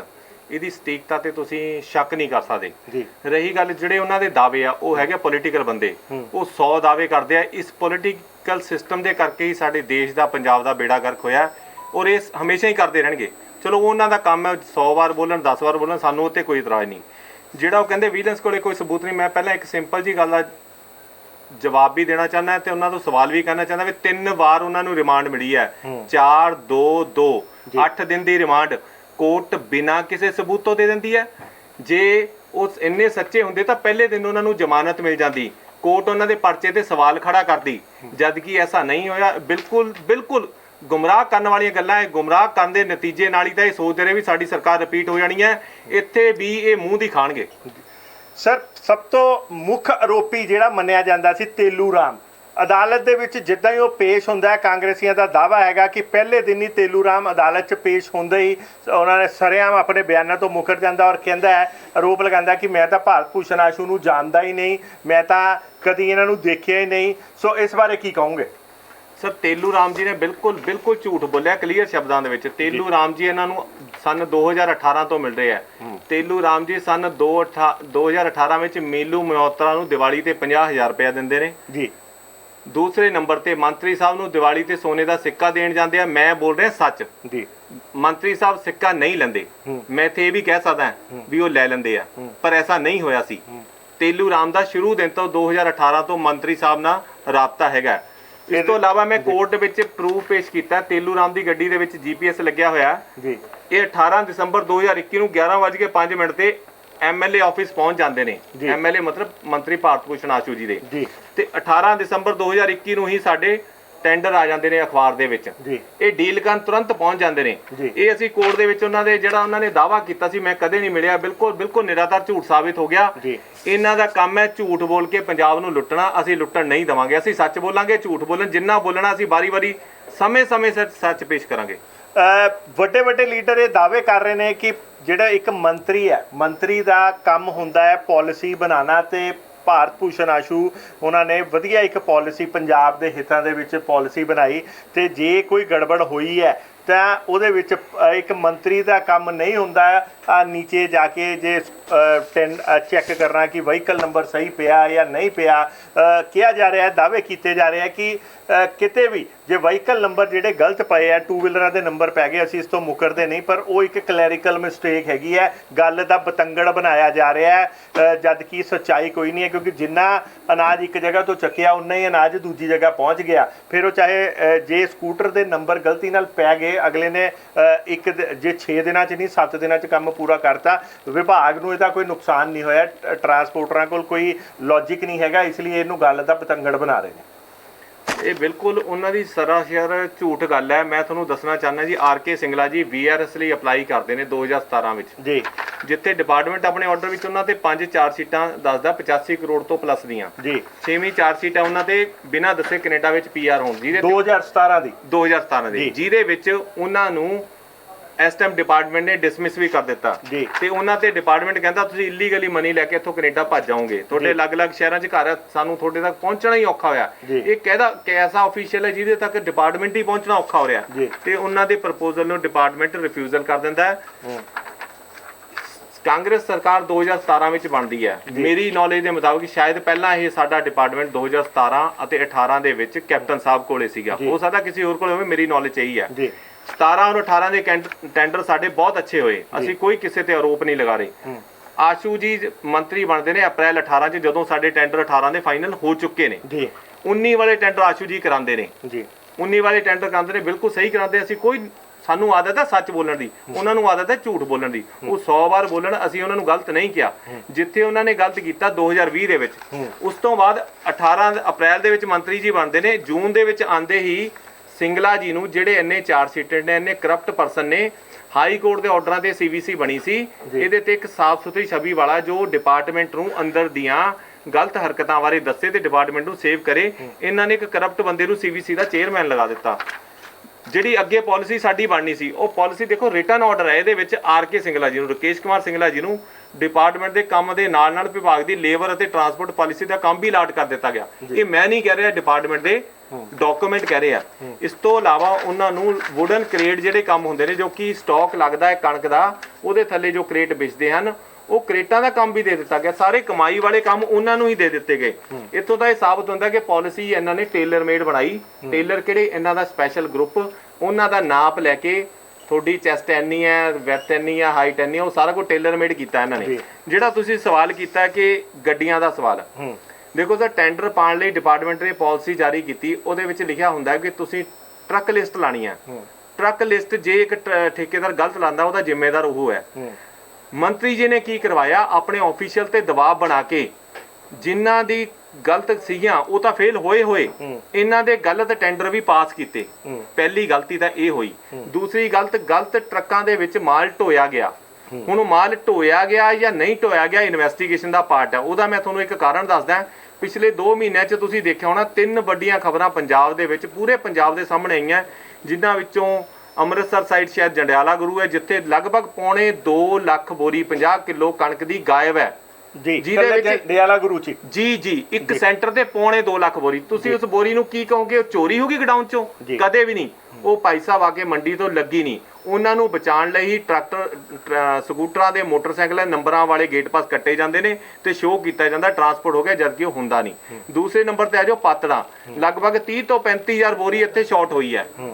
ਤੀਸਰੇ ਨੰਬਰ ਤੇ ਆ ਜਾਓ ਤੁਸੀਂ ਫਿਰੋਜ਼ਪੁਰ ਦੇ ਵਿੱਚ ਆਲੇ ਦੁਆਲੇ ਕਣਕ ਦੀਆਂ ਬੋਰੀਆਂ ਲੱਗੀਆਂ, ਵਿੱਚ ਕਰੇਟਾਂ ਨਾਲ ਭਰ ਦਿੱਤਾ ਜਾਂਦਾ, ਉੱਪਰ ਜਾ ਕੇ ਫਿਰ ਟੌਪਿੰਗ ਫਿਰ ਬੋਰੀਆਂ ਨਾਲ ਕਰ ਦਿੱਤੀ ਜਾਂਦੀ, ਜਾਨੀ ਕਿ ਵਿੱਚ ਸਾਰਾ ਖਾਲੀ ਹੈ, ਸਾਈਡਾਂ ਤੋਂ ਬੋਰੀਆਂ ਨੇ। 3 ਇਨਸੀਡੈਂਟ 1.5 ਤੋਂ 2 ਮਹੀਨੇ ਦੇ ਵਿੱਚ ਆਉਂਦੇ ਨੇ। ਇਹਨੂੰ ਤੁਸੀਂ ਕੀ ਕਹੋਗੇ ਵੀ ਇਹ ਕਿਹੜੇ ਟਰੱਕਾਂ ਤੇ ਢੋਈਆਂ ਗਈਆਂ? ਇਹ ਕਿੱਥੇ ਗਿਆ ਮਾਲ? ਕੀ ਪੰਜਾਬ ਪੁੱਛੇਗਾ ਨਹੀਂ? ਕੀ ਵਿਜੀਲੈਂਸ ਇਹਦੇ ਤੇ ਵੀ ਗਲਤ ਹੈ? ਜੋ ਸੱਚੇ ਨੇ, ਪਾਕ ਪਵਿੱਤਰ ਨੇ, ਸਾਫ਼ ਨੇ, ਉਹ ਇਨਵੈਸਟੀਗੇਸ਼ਨ 'ਚ ਸਾਹਮਣੇ ਆ ਜਾਏਗਾ ਕਿਹਦਾ ਸਟਾਕ ਵੱਧਦਾ, ਕਿਹਦਾ ਘਟਦਾ। ਮੇਨ ਮਕਸਦ ਵਿਜੀਲੈਂਸ ਦਾ ਹੈਗਾ ਹੈ ਇਰੈਗੂਲਰਿਟੀਆਂ ਚੈੱਕ ਕਰਨਾ, ਵੀ ਜੋ ਅਨਿਯਮਿਤਤਾਵਾਂ ਵਰਤੀਆਂ ਵੀ ਕਿਹਦੇ ਨਾਲ ਪੱਖਪਾਤ ਕੀਤਾ ਗਿਆ। ਉਹ ਪੱਖਪਾਤ ਪਹਿਲਾਂ ਤਾਂ ਸਾਹਮਣੇ ਆਇਆ। ਦੂਸਰੇ ਨੰਬਰ ਤੇ ਸਾਹਮਣੇ ਆ ਰਿਹਾ ਵੀ ਸਟਾਕ ਪੂਰਾ ਹੋਇਆ ਜਾਂ ਨਹੀਂ ਹੋਇਆ। ਜਿਹਦਾ ਸਟਾਕ ਪੂਰਾ ਕਲੀਅਰ ਹੋ ਜਾਏਗਾ, ਜਿਹਦਾ ਨਹੀਂ ਉਹ ਜਵਾਬ ਦੇਗਾ। ਉੱਥੇ ਵਿਜੀਲੈਂਸ ਦੀ ਗੱਲ ਸਾਬਿਤ ਹੋ ਜਾਏਗੀ। ਇਹ ਤਾਂ ਕਾਂਗਰਸੀ ਦੀ ਆਦਤ ਹੈ ਝੂਠੇ ਰੌਲੇ ਪਾਉਣ ਦੀ। ਇਹ 100 ਵਾਰ ਪਾਉਣ, ਇਹ ਝੂਠੇ ਦੇ ਝੂਠੇ ਹੀ ਰਹਿਣਗੇ। ਆਰੋਪ ਲਗਾਏ ਜਾ ਰਹੇ ਨੇ, ਕਾਂਗਰਸੀਆਂ ਵੱਲੋਂ ਦਾਅਵੇ ਕੀਤੇ ਜਾ ਰਹੇ ਨੇ ਕਿ ਜਿਹੜੇ ਵੀ ਭਾਰਤ ਭੂਸ਼ਣ ਆਸ਼ੂ, ਜਿਹੜੇ ਕਿ ਇੱਕ ਮੰਤਰੀ ਹੈ, ਮੰਤਰੀ ਦਾ ਕੰਮ ਹੁੰਦਾ ਸਿਰਫ ਪਾਲਿਸੀ ਬਣਾਉਣਾ। ਸੋ ਉਹਨਾਂ ਨੇ ਜਨਹਿੱਤ ਦੇ ਵਿੱਚ ਇਹ ਪਾਲਿਸੀ ਬਣਾਈ ਹੈ ਤੇ ਇਹ ਸਾਰੀਆਂ ਕਮੇਟੀਆਂ ਬਣਦੀਆਂ, ਟੈਂਡਰਿੰਗ ਦੇ ਥਰੂ ਸਾਰੇ ਠੇਕੇ ਦਿੱਤੇ ਜਾਂਦੇ ਆ। ਸੋ ਜੇ ਉਹਨਾਂ ਨੇ ਕਮੇਟੀ ਬਣਾਈ ਹੈ, ਜੇ ਕਿਤੇ ਗਲਤੀ ਹੋਈ ਵੀ ਹੈ, ਕਲੈਰੀਕਲ ਮਿਸਟੇਕ, ਤੇ ਉਹਦੀ ਜ਼ਿੰਮੇਵਾਰੀ ਅਫਸਰਾਂ ਦੀ ਬਣਦੀ ਹੈ। ਅਫਸਰਾਂ ਵੱਲੋਂ ਚੈੱਕ ਕੀਤਾ ਜਾਣਾ ਸੀਗਾ। ਇਹਦੇ ਵਿੱਚ ਕਿਤੇ ਵੀ ਨਾ ਤਾਂ ਭਾਰਤ ਭੂਸ਼ਣ ਆਸ਼ੂ ਜੀ ਨੇ ਸਾਈਨ ਕੀਤੇ ਹੈਗੇ ਆ ਕਿਤੇ, ਸੋ ਉਹਨਾਂ ਨੂੰ ਜ਼ਬਰਦਸਤੀ ਫਸਾਇਆ ਜਾ ਰਿਹਾ ਹੈ। ਔਰ ਜਿਹੜੇ ਠੇਕੇਦਾਰ ਹੈ ਉਹ ਕਿਸੇ ਨਾ ਕਿਸੇ ਪਾਰਟੀ ਦੇ ਹੱਥੇ ਚੜੇ ਹੋਏ ਆ, ਕੋਈ ਨਾ ਕੋਈ ਪਿੱਛੋਂ ਉਹਨਾਂ ਨੂੰ ਜਿਹੜਾ ਹੈਗਾ ਪ੍ਰਵੋਕ ਕਰ ਰਿਹਾ, ਭਾਰਤ ਭੂਸ਼ਣ ਆਸ਼ੂ ਨੂੰ ਬਦਨਾਮ ਕੀਤਾ ਜਾ ਰਿਹਾ। ਜਿਹੜਾ ਤੁਸੀਂ ਕਹਿ ਜੀ ਅਸੀਂ ਕਿਸੇ ਪਾਰਟੀ ਦੇ ਹੱਥੇ ਚੜਿਆ, ਇਹ 100% ਗਲਤ ਹੈ। ਉਹਦਾ ਕਾਰਨ ਇਹ ਹੈ, ਸਾਡਾ ਪਹਿਲਾਂ ਟਰੈਕ ਚੈੱਕ ਕੀਤਾ ਜਾਵੇ, ਸਾਡੀ ਹਿਸਟਰੀ, ਸਾਡਾ ਸਾਰਾ ਕੁਝ ਚੈੱਕ ਕੀਤਾ ਜਾਵੇ, ਅਸੀਂ ਕਿਹੜੀ ਪਾਰਟੀ ਨਾਲ ਸੰਬੰਧਿਤ ਹੈ। ਅਸੀਂ ਆਪਣੀ ਕੰਪਲੇਂਟ ਅਲੱਗ-ਅਲੱਗ ਜ਼ਿਲ੍ਹਿਆਂ ਤੋਂ ਪਿਛਲੇ 2 ਸਾਲਾਂ ਤੋਂ 2020 ਤੋਂ ਪ੍ਰੈਸ ਕਾਨਫਰੰਸ ਦੇ ਜ਼ਰੀਏ ਦੱਸ ਰਹੇ ਹਾਂ। 2020 ਚ ਵੀ ਹੁੰਦੀ ਹੈ, 2021 ਚ ਅਸੀਂ ਚੰਡੀਗੜ੍ਹ ਪ੍ਰੈਸ ਕਲੱਬ ਚ ਕਰਦੇ ਹਾਂ, ਦਸੰਬਰ 21 ਦੇ ਵਿੱਚ ਅਸੀਂ ਲੁਧਿਆਣਾ ਦੇ ਵਿੱਚ ਕਰਦੇ ਹਾਂ, ਸ਼ਾਇਦ ਤੁਸੀਂ ਵੀ ਦੇਖੀ ਹੋਣੀ ਹੈ। ਉਦੋਂ ਭਾਰਤ ਭੂਸ਼ਣ ਆਸ਼ੂ ਮੰਤਰੀ ਸਾਹਿਬ ਕਿੱਥੇ ਗਏ ਹੋਏ ਸੀ? ਜਦੋਂ ਉਹਨਾਂ ਤੇ ਐਲੀਗੇਸ਼ਨ ਲੱਗ ਰਹੇ ਸੀ, ਉਹਨਾਂ ਦਾ ਰਾਈਟ ਨਹੀਂ ਸੀ ਬਣਦਾ ਵੀ ਇਹ ਪ੍ਰੋਬਲਮ ਕੀ ਹੈ, ਮੈਂ ਠੇਕੇਦਾਰਾਂ ਨੂੰ ਬੁਲਾਵਾਂ ਤੇ ਪੁੱਛਾਂ ਰੌਲਾ ਕੀ ਹੈ, ਕਿਹੜਾ ਆਫੀਸ਼ੀਅਲ ਇਹਦੇ ਵਿੱਚ ਜ਼ਿੰਮੇਦਾਰ ਹੈ। ਪਰ ਉਹ ਕਰਨਾ ਨਹੀਂ ਚਾਹੁੰਦੇ ਸੀ, ਕਿਉਂਕਿ ਉਹਨਾਂ ਦੀ ਸਾਫ਼ ਇੰਟਰਸਟ ਆਪਣੇ ਗਰੁੱਪ ਨਾਲ ਸੀ, ਗਰੁੱਪਿਜ਼ਮ ਕਰਨਾ ਸੀ ਉਹਨਾਂ ਨੇ। ਇਹਨੂੰ ਸਿੱਧਾ ਸਿੱਧਾ ਆਪਾਂ ਕਹੀਏ ਇੱਕ ਪ੍ਰੀ ਪਲਾਨ ਤਰੀਕਾ ਬਣਾਇਆ ਗਿਆ, ਪਾਲਿਸੀ ਦਾ ਤਰੀਕਾ ਬਣਾ ਕੇ। ਹੁਣ ਤੁਸੀਂ ਪਾਲਿਸੀ ਦੀ ਗੱਲ ਕੀਤੀ, ਪਾਲਿਸੀ ਦੱਸੋ ਕਿਹੜੀ ਪਾਲਿਸੀ ਹੁੰਦੀ ਹੈ ਜਿਹਦੇ ਵਿੱਚ ਇੱਕ ਪ੍ਰੈਜ਼ੈਂਟ ਠੇਕੇਦਾਰ ਹੀ, ਇੱਕ ਨਹੀਂ ਪੰਜਾਬ ਦੇ ਵਿੱਚ ਕਿੰਨੇ ਹੀ ਠੇਕੇਦਾਰ ਜੋ ਕੰਮ ਕਰਦੇ ਸੀ ਉਹ ਪਾਰਟਿਸਿਪੇਸ਼ਨ ਨਹੀਂ ਕਰ ਸਕੇ। ਦੂਸਰੀ ਗੱਲ, ਜੋ ਇਹਨਾਂ ਨੇ ਕਪੈਸਿਟੀ ਮੰਗੀ ਉਹ ਕਪੈਸਿਟੀ ਦੀ ਪੇਮੈਂਟ ਅੱਜ ਤੱਕ ਵੀ ਨਹੀਂ ਹੋਈ। ਇਹ ਅੱਜ ਤੱਕ ਵੀ ਸਾਬਤ ਕਰਦਾ ਜੋ ਸੈਂਟਰ ਤੇ ਇਹਨਾਂ ਨੇ 4-4 ਕਰੋੜ ਦੀ ਪੇਮੈਂਟ ਮੰਗੀ ਸੀ ਕਿ 4 ਕਰੋੜ ਦੀ ਪੇਮੈਂਟ ਅੱਜ ਵੀ ਹੁੰਦੀ ਹੈ। ਸਿਰਫ ਉਹ ਤਾਂ ਇੱਕ ਬਹਾਨਾ ਸੀ, ਉਹ ਤਾਂ ਇੱਕ ਤਰੀਕਾ ਸੀ ਲੁੱਟਣ ਦਾ। ਇਹਨੂੰ ਕਹਾ ਗਿਆ ਸੀ ਪਬਲਿਕ ਮਨੀ ਡਰੇਨੇਜ, ਸਰਕਾਰੀ ਪੈਸੇ ਦੀ ਨਿਕਾਸੀ ਤੇ ਉਹਦੀ ਲੁੱਟ ਦੀ ਯੋਜਨਾ ਬਣਾਈ ਗਈ। ਇਹ ਪ੍ਰੀ ਪਲਾਨ ਤਰੀਕਾ ਸੀ। ਪ੍ਰੀ ਪਲਾਨ ਤਰੀਕੇ ਦੇ ਵਿੱਚ ਇਹਨਾਂ ਨੇ ਆਫੀਸ਼ੀਅਲ ਆਰ.ਕੇ. ਸਿੰਗਲਾ ਨੂੰ ਮਿਲਾਇਆ। ਆਰ.ਕੇ. ਸਿੰਗਲਾ ਨੇ ਡਿਸਟ੍ਰਿਕਟ ਟੈਂਡਰ ਕਮੇਟੀਆਂ ਤੇ ਦਬਾਅ ਬਣਾਇਆ ਵੀ ਤੁਸੀਂ ਡਿਪਾਰਟਮੈਂਟ 'ਚ ਨੌਕਰੀ ਕਰਨੀ ਹੈ ਜਾਂ ਨਹੀਂ। ਜੋ ਸਾਨੂੰ ਕੀ ਆਫੀਸ਼ੀਅਲ ਅਨਆਫੀਸ਼ੀਅਲੀ ਸਾਈਡ ਤੇ ਜਾ ਕੇ ਦੱਸਦੇ ਸੀ ਅਸੀਂ ਮਜਬੂਰ ਹਾਂ, ਸਾਡੇ ਹੱਥ ਬੰਨੇ, ਅਸੀਂ ਤੁਹਾਡੀ ਕੋਈ ਮਦਦ ਨਹੀਂ ਕਰ ਸਕਦੇ। ਪਰ ਅਸੀਂ ਸੋਚਿਆ ਜੇ ਸਾਡੀ ਮਦਦ ਨਹੀਂ ਕਰ ਸਕਦੇ ਤਾਂ ਅਸੀਂ ਆਪਣੇ ਕਾਨੂੰਨ ਤੋਂ ਇਹਦੀ ਮਦਦ ਲਵਾਂਗੇ ਤੇ ਇਹਦੇ ਤੇ ਬਹੁਤ ਜ਼ੋਰਦਾਰ ਤਰੀਕੇ ਨਾਲ ਅਸੀਂ ਕੰਮ ਕੀਤਾ, ਆਵਾਜ਼ ਉਠਾਈ। ਅਸੀਂ 2 ਮਾਰਚ ਨੂੰ ਆਪਣੀ ਕੰਪਲੇਂਟ ਵਿਜੀਲੈਂਸ ਬਿਊਰੋ ਨੂੰ ਦੇ ਕੇ ਆਉਨੇ ਆ। ਉਦੋਂ ਪੰਜਾਬ ਦੇ ਵਿੱਚ ਕੋਈ ਸਰਕਾਰ ਨਹੀਂ ਸੀ, ਸਰਕਾਰ ਸੀ ਕਾਂਗਰਸ ਦੀ। ਇਹਦਾ ਮਤਲਬ ਕਾਂਗਰਸੀ ਨੂੰ ਚੈੱਕ ਕਰਨਾ ਚਾਹੀਦਾ ਕਿ ਸਾਡੇ ਵਿੱਚ ਕਾਂਗਰਸੀ ਤਾਂ ਨਹੀਂ, ਉਹਨਾਂ ਨੂੰ ਚੈੱਕ ਕਰਨਾ ਚਾਹੀਦਾ। ਦੂਸਰੇ ਨੰਬਰ ਤੇ ਸਰਕਾਰ ਬਣਦੀ ਹੈ 10 ਮਾਰਚ ਨੂੰ। ਉਸ ਤੋਂ ਬਾਅਦ ਸਾਡੀ ਕੰਪਲੇਂਟ ਉੱਥੇ ਇਨਕੁਆਇਰੀ ਲਈ ਪਈ ਰਹਿੰਦੀ ਹੈ। ਅਸੀਂ 9 ਜੂਨ ਨੂੰ ਜਾਂਦੇ ਆ ਤੇ ਸਾਨੂੰ ਪਤਾ ਲੱਗਦਾ ਸਾਡੀ ਕੰਪਲੇਂਟ ਮਾਰਕ ਹੋ ਗਈ ਹੈ ਲੁਧਿਆਣਾ ਵਿਜੀਲੈਂਸ ਬਿਊਰੋ ਨੂੰ। ਲੁਧਿਆਣਾ ਵਿਜੀਲੈਂਸ ਬਿਊਰੋ 12 13 11 ਤਰੀਕ ਨੂੰ ਜੋ ਵੀ ਉੱਥੇ ਆ ਜਾਂਦੀ ਹੈ ਜੂਨ ਵਿੱਚ, ਆਉਣ ਤੋਂ ਬਾਅਦ ਪੂਰੀ ਇਨਕੁਆਇਰੀ ਕਰਕੇ ਇੱਕ ਪੇਪਰ ਚੈੱਕ ਕਰਕੇ ਪਾਲਿਸੀ ਦੇ ਕਲੌਜ਼, ਆਫੀਸਰ ਦੇ ਸਟੇਟਮੈਂਟ, ਸਾਡੇ ਸਟੇਟਮੈਂਟ, ਸਭ ਦੇ ਸਟੇਟਮੈਂਟ ਲੈਣ ਤੋਂ ਬਾਅਦ 16 ਅਗਸਤ ਨੂੰ ਪਰਚਾ ਦਰਜ ਕਰਦੀ ਹੈ। ਉਹਦੇ ਵਿੱਚ ਪਰਚੇ ਦਾ ਬੇਸ ਉਹ ਟਰੱਕਾਂ ਦਾ ਬਣਾਉਂਦੇ ਆ। ਉਹ ਅਨੀਮੀਅਤਾਂ ਦਾ ਪਾਰਟ ਹੈ। ਉਹ ਇਹ ਨਹੀਂ ਹੈ ਵੀ ਮਾਲ ਇੱਧਰ ਚਲਾ ਗਿਆ ਉੱਧਰ ਚਲਾ ਗਿਆ, ਸਹੀ ਪਹੁੰਚ ਗਿਆ ਗਲਤ ਪਹੁੰਚ ਗਿਆ। ਪਹਿਲੇ ਨੰਬਰ ਤੇ ਅਨੀਮੀਅਤਾਂ ਦਾ ਪਾਰਟ ਹੈ, ਦੂਸਰੇ ਨੰਬਰ ਤੇ ਪਾਲਿਸੀ ਤੇ ਸਵਾਲ ਖੜਾ ਕੀਤਾ ਜਾਂਦਾ, ਤੀਸਰੇ ਨੰਬਰ ਤੇ ਜਿੱਥੇ ਸਕੈਮ ਹੋਇਆ 2 ਰੁਪਏ ਦਾ ਕੰਮ 4 ਰੁਪਏ 'ਚ ਦਿੱਤਾ ਗਿਆ, 2 ਕਰੋੜ ਵਾਲਾ ਕੰਮ 4 ਕਰੋੜ 'ਚ ਦਿੱਤਾ ਗਿਆ, ਜੋ ਕਿ ਉਹਨਾਂ ਦੀ ਰਿਪੋਰਟ ਵਿੱਚ ਸਾਹਮਣੇ ਵੀ ਆ ਗਿਆ। ਉਹ ਹੁਣ ਵਿਜੀਲੈਂਸ ਇਨਕੁਆਇਰੀ ਦਾ ਪਾਰਟ ਆ, ਆਪਾਂ ਉਹਦੇ ਤੇ ਖੁੱਲ ਕੇ ਨਹੀਂ ਬੋਲ ਸਕਦੇ ਕਿਉਂਕਿ ਇਹ ਸ਼ਰਾਰਤੀ ਲੋਕ ਨੇ, ਉਹਦਾ ਬੈਨੀਫਿਟ ਲੈਣਗੇ। ਉਹ ਜਿੱਦਾਂ ਵਿਜੀਲੈਂਸ ਬੜੇ ਸਾਇਲੈਂਟ ਤਰੀਕੇ ਨਾਲ, ਸਾਇਲੈਂਟ ਕਿਲਰ ਦੀ ਤਰ੍ਹਾਂ ਕੰਮ ਕਰ ਰਹੀ ਹੈ, ਇਹਨਾਂ ਤੇ ਸਾਇਲੈਂਟ ਅਟੈਕ ਕਰ ਰਹੀ ਹੈ, ਇਹਨਾਂ ਤੋਂ ਬੁਖਲਾੜ ਦੇ ਵਿੱਚ ਉਹ ਗੁਜ਼ਰ ਨਹੀਂ ਹੋ ਰਿਹਾ ਤੇ ਵਿਜੀਲੈਂਸ ਨੂੰ ਬਦਨਾਮ ਕਰ ਰਹੇ ਨੇ। ਐਸਾ ਕੁਝ ਨਹੀਂ ਹੈ। ਇਨਕੁਆਇਰੀ ਬਹੁਤ ਅੱਛੀ ਚੱਲ ਰਹੀ ਹੈ, ਸਾਨੂੰ ਪੂਰਾ ਯਕੀਨ ਹੈ ਇਹ ਕਿਸੇ ਮੁਕਾਮ ਤੱਕ ਪਹੁੰਚੇਗਾ। ਸੋ ਤੁਹਾਡੇ ਕਹਿਣ ਦਾ ਮਤਲਬ ਹੈ ਸਿੱਧਾ ਆਰੋਪ ਹੈ ਕਿ ਜਿਹੜਾ ਭਾਰਤ ਭੂਸ਼ਣ ਆਸ਼ੂ ਨੇ ਜਿਹੜਾ ਕੰਮ 2 ਕਰੋੜ ਰੁਪਏ 'ਚ ਹੁੰਦਾ ਸੀ ਉਹਨੂੰ 4 ਕਰੋੜ 'ਚ ਕਰਾ ਕੇ ਇਹਦੇ ਵਿੱਚ ਇਹਦੀ ਜ਼ਿੰਮੇਵਾਰੀ ਭਾਰਤ ਭੂਸ਼ਣ ਆਸ਼ੂ ਤੇ ਬਣਦੀ ਹੈ। ਜੀ ਸਰ, ਇਹਦਾ ਔਨ ਰਿਕਾਰਡ ਸਿੱਧਾ ਹੈਗਾ। ਆ SLC ਰਿਪੋਰਟ ਹੈ ਜੀ ਸਟੇਟ ਲੈਵਲ ਕਮੇਟੀ ਹੈ, ਮੈਂ ਨਹੀਂ ਕਹਿੰਦਾ। ਇਹ ਪਿਛਲੇ ਸਾਲ 2021 ਦੇ ਵਿੱਚ ਬਣੀ ਸੀ, ਜਿਹਦੇ ਵਿੱਚ IS ਤੇ PCS ਹੈ। ਉਹਨਾਂ ਨੇ ਪੰਜਾਬ ਦੇ 43 ਕਲਸਟਰ ਕੱਢੇ ਨੇ। ਆ ਲਿਸਟ ਬਣੀ ਹੋਈ ਹੈ ਜੀ। 43 ਕਲਸਟਰ ਜੋ 100 ਔਰ 100% ਤੋਂ ਉੱਪਰ ਇਨਕਰੀਜ਼ ਦਿੱਤੀ ਗਈ 1 ਸਾਲ 'ਚ। ਤੁਸੀਂ ਕਿਹੜਾ ਕੰਮ ਹੁੰਦਾ, ਤੁਸੀਂ ਆਪਣੇ ਆਫਿਸ ਦਾ ਕੰਮ ਕਰਾਉਂਦੇ ਹੋ, ਆਪਣੇ ਘਰ ਦਾ ਕੰਮ ਕਰਾਉਂਦੇ ਹੋ, ਮੈਨੂੰ ਦੱਸੋ ਤੁਸੀਂ ਕਿਹੜੇ ਠੇਕੇਦਾਰ ਨੂੰ ਦਿੰਦੇ ਹੋ ਜਿਹੜਾ ਡਬਲ ਕਰਦੇ 1 ਸਾਲ 'ਚ? ਤੁਸੀਂ ਹਮੇਸ਼ਾ ਕੋਸ਼ਿਸ਼ ਕਰੋਗੇ ਟੈਂਡਰ ਲੈਣ ਦਾ ਪਰਪਸ ਹੁੰਦਾ ਲੋਐਸਟ ਵਨ, ਨਾ ਕਿ ਹਾਈਐਸਟ ਵਨ। ਇਹਨਾਂ ਨੇ ਬਿਲਕੁਲ ਹਾਈਐਸਟ ਰੇਟ ਦਿੱਤੇ ਆ। ਇਹ IS ਦੀ ਰਿਪੋਰਟ ਹੈ, 43 ਕਲਸਟਰਾਂ ਦੇ ਉੱਪਰ ਸਵਾਲ ਚੱਕਦੇ ਨੇ ਉਹ, ਤੇ ਇਹ ਸਾਰੀਆਂ ਰਿਪੋਰਟਾਂ ਦਬਾ ਦਿੱਤੀਆਂ ਜਾਂਦੀਆਂ ਨੇ ਆਪਣੀ ਪਾਵਰ ਦਾ ਮਿਸਯੂਜ਼ ਕਰਕੇ। ਇਹ ਕੋਈ ਆਫੀਸ਼ੀਅਲ ਕਰ ਸਕਦਾ? ਕੱਲਾ ਆਫੀਸ਼ੀਅਲ ਕੋਈ ਕਮੇਟੀ ਕਰ ਸਕਦੀ ਹੈ ਇੱਕ IS ਦੀ ਰਿਪੋਰਟ ਨੂੰ ਦਬਾਣਾ? ਕੀ ਟੈਂਡਰ ਕਮੇਟੀ ਕਰ ਸਕਦੀ ਹੈ? ਟੈਂਡਰ ਕਮੇਟੀ ਹਰੇਕ ਡਿਸਟ੍ਰਿਕਟ 'ਚ ਅਲੱਗ-ਅਲੱਗ ਹੈ। ਹਰੇਕ ਡਿਸਟ੍ਰਿਕਟ 'ਚ ਇੰਨਾ ਬੜਾ ਘਪਲਾ ਹੋਇਆ, ਉਸਦੇ ਕਾਰਨ ਹੀ ਲਗਭਗ ਮੇਰੀ ਜਾਣਕਾਰੀ ਮੁਤਾਬਕ 20 ਜਾਂ 20 ਤੋਂ ਉੱਪਰ ਕੰਪਲੇਂਟਾਂ ਵਿਜੀਲੈਂਸ ਬਿਊਰੋ ਕੋਲੇ ਅਲੱਗ-ਅਲੱਗ ਜ਼ਿਲ੍ਹੇ ਦੀ ਪਹੁੰਚ ਗਈਆਂ ਨੇ, ਜਿਨ੍ਹਾਂ ਵਿੱਚ ਪਟਿਆਲਾ, ਫਿਰੋਜ਼ਪੁਰ, ਫਰੀਦਕੋਟ, ਮੁਕਤਸਰ, ਮਾਨਸਾ, ਬਠਿੰਡਾ, ਮੋਗਾ, ਫਤਿਹਗੜ੍ਹ ਸਾਹਿਬ, ਲੁਧਿਆਣਾ, ਨਵਾਂ ਸ਼ਹਿਰ, ਹੁਸ਼ਿਆਰਪੁਰ, ਕਪੂਰਥਲਾ, ਇਹ ਸਾਰੇ ਡਿਸਟ੍ਰਿਕਟ ਆਏ ਹੋਏ ਨੇ ਉਹਦੇ ਵਿੱਚ। ਇਹ ਔਰ ਅਲੱਗ-ਅਲੱਗ ਜਗ੍ਹਾ ਤੋਂ ਅਲੱਗ-ਅਲੱਗ ਠੇਕੇਦਾਰ ਕੰਪਲੇਂਟ ਕਰ ਰਹੇ। ਗੁਰਪ੍ਰੀਤ ਨਹੀਂ ਕਰ ਰਿਹਾ ਜਿਹੜਾ ਕਿਸੇ ਪਾਰਟੀ ਨਾਲ ਮਿਲਿਆ ਹੋਇਆ, ਮੈਂ ਨਾ ਕਿਸੇ ਨਾਲ ਮਿਲਿਆ ਨਾ ਹੋਰ ਮਿਲਿਆ। ਸਾਡੇ ਸਾਰੇ ਕੰਟਰੈਕਟਰ ਜੈਨੂਅਨ ਨੇ। ਜੈਨੂਅਨ ਤੋਂ ਸੈਂਸ ਮਤਲਬ ਬਹੁਤ ਸਧਾਰਨ ਘਰਾਂ ਤੋਂ ਨੇ, ਸਧਾਰਨ ਫੈਮਲੀਆਂ ਦੇ ਬੱਚੇ ਨੇ। ਕੋਈ ਲੇਬਰ 'ਚ ਬੋਰੀ ਚੱਕਣ ਵਾਲੇ ਦਾ ਬੱਚਾ ਹੈ, ਕਿਸੇ ਦਾ ਦਾਦਾ ਬੋਰੀ ਚੱਕਦਾ ਸੀ, ਕਿਸੇ ਨੇ ਖੁਦ 2 ਸਾਲ 4 ਸਾਲ ਬੋਰੀ ਚੱਕੀ ਹੈ। ਇਹਨਾਂ ਦਾ ਕਿਸੇ ਪਾਰਟੀ ਨਾਲ, ਪੋਲੀਟੀਕਲ ਸਿਸਟਮ ਨਾਲ ਕੋਈ ਤਾਲੁਕਾਤ ਨਹੀਂ ਹੈ। ਜੋ ਤਾਲੁਕਾਤ ਹੈ ਉਹ ਇਹਨਾਂ ਕਰਪਟ ਸਿਸਟਮ ਦੀ ਪਾਰਟੀਆਂ ਦਾ ਹੀ ਹੈ। ਇਹ ਸਿਰਫ ਆਪਣੀ ਜਾਨ ਬਚਾਉਣ ਲਈ ਝੂਠੇ ਦਾਅਵੇ ਕਰਦੀਆਂ ਨੇ ਔਰ ਇਹਨੇ ਝੂਠੇ ਦਾਅਵਿਆਂ ਨੂੰ ਅਸੀਂ ਪੋਲ ਖੋਲ ਕੇ ਰੱਖ ਦਾਂਗੇ। ਜਨਤਾ ਦਰਬਾਰ ਦੇ ਵਿੱਚ ਤੁਹਾਡੇ ਮਾਧਿਅਮ ਰਾਹੀਂ ਸਾਰਾ ਕੁਝ ਦੱਸਾਂਗੇ। ਸਰ, ਕਿਹਾ ਜਾ ਰਿਹਾ ਭਾਰਤ ਭੂਸ਼ਣ ਆਸ਼ੂ ਦੇ ਘਰ ਦੀ ਵੀ ਤਲਾਸ਼ੀ ਹੋ ਗਈ, ਸਾਰਾ ਕੁਝ ਉਹਨਾਂ ਦੀ ਪ੍ਰਾਪਰਟੀਆਂ ਨੂੰ ਵੀ ਖੰਗਾਲ ਲਿੱਤਾ ਗਿਆ। ਪਰ ਜੇ ਤੁਸੀਂ ਜਿਵੇਂ ਆਰੋਪ ਲਾ ਰਹੇ ਹੋ ਕਿ ਇੰਨਾ ਵੱਡਾ ਜੇ ਸਕੈਂਡਲ ਹੋਇਆ ਤੇ ਪਰ ਉਹਨਾਂ ਦੇ ਕੋਲੋਂ ਤਾਂ ਕੁਝ ਨਿਕਲਿਆ ਹੀ ਨਹੀਂ, ਫਿਰ ਸਰ ਇਹ ਦੇਖੋ ਕਹਿਣ ਦੀ ਗੱਲ ਹੈ, ਜੇ ਇਹਨਾਂ ਦੇ ਘਰ ਦੀ ਤਲਾਸ਼ੀ ਹੋਈ ਹੈ ਤਾਂ ਜਿਹੜੇ ਸੀਸੀਟੀਵੀ ਦੇ ਵਿੱਚ ਕੋਈ ਸ਼ਾਇਦ ਇੰਦੀ ਕੋਈ ਬੈਗ ਲੈ ਕੇ ਜਾਂਦਾ, ਉਹ ਕਿਉਂ ਲੈ ਕੇ ਜਾਣਾ ਪਿਆ ਉਹਨੂੰ? ਮੈਂ ਤਾਂ ਇੱਕ ਸਿੰਪਲ ਜੀ ਗੱਲ ਪੁੱਛਦਾ, ਕਿਉਂ ਲੈ ਕੇ ਜਾਣਾ ਪਿਆ? ਜੇ ਸਾਰਾ ਦੁੱਧ ਦਾ ਦੁੱਧ, ਪਾਣੀ ਦਾ ਪਾਣੀ ਸੀ, ਸਾਹਮਣੇ ਪੇਸ਼ ਕਰ ਦਿੰਦੇ।